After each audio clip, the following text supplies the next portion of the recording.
At the M.Kousar Mosque, one of Xinjiang's holiest sites, it is a symbol of earthly authority that flies from the roof. But the access we're being given is designed to show that any concern about China's tightening control of religious faith is misplaced. With the government-approved imam denying, for example, that long beards are now banned in Xinjiang.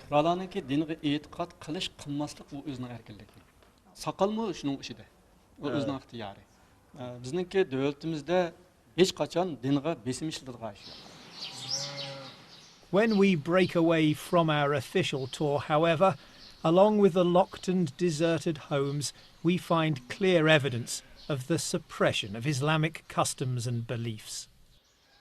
So here it is in black and white, a notice telling people living in this village that certain religious practices are banned.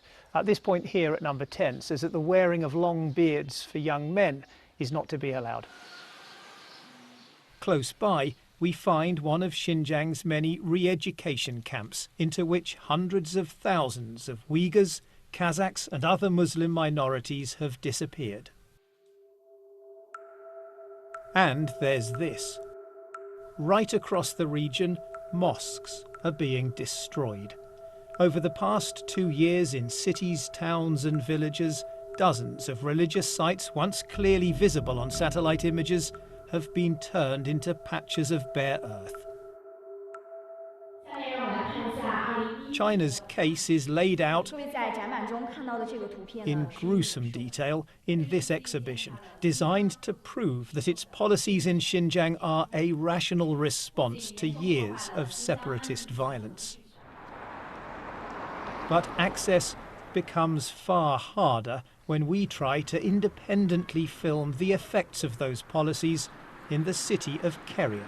为什么我们不会去清真寺吗？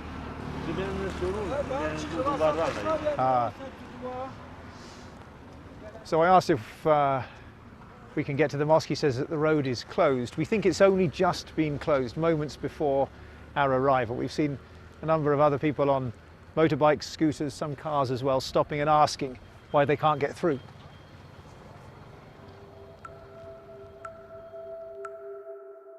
We're hoping to find out what's happened to this, the gatehouse of the city's Aitika Mosque. Its distinctive shadow shows it was still standing in late 2017, but now it's gone, overwhelmed by the surrounding commercial development.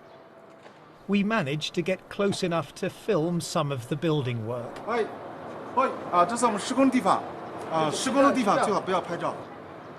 Marooned in the middle, the mosque's prayer hall with its domed towers is still intact.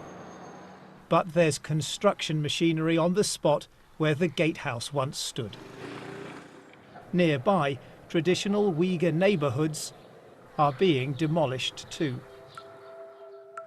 The old homes are visible in this image from 2 years ago.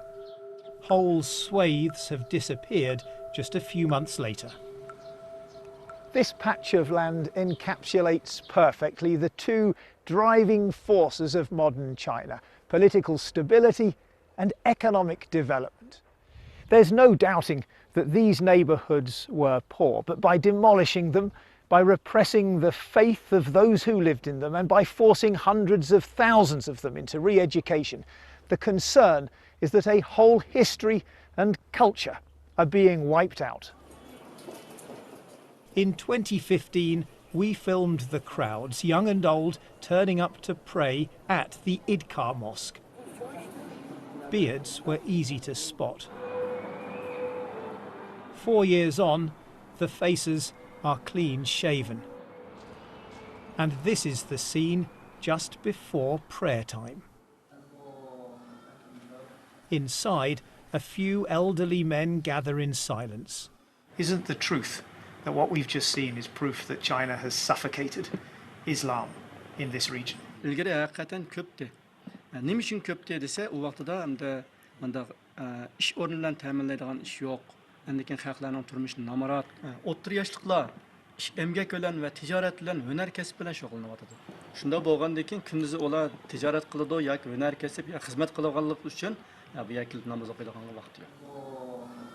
Until recently, this place was the vibrant heart of a deeply devout society. Now, there's almost no one left.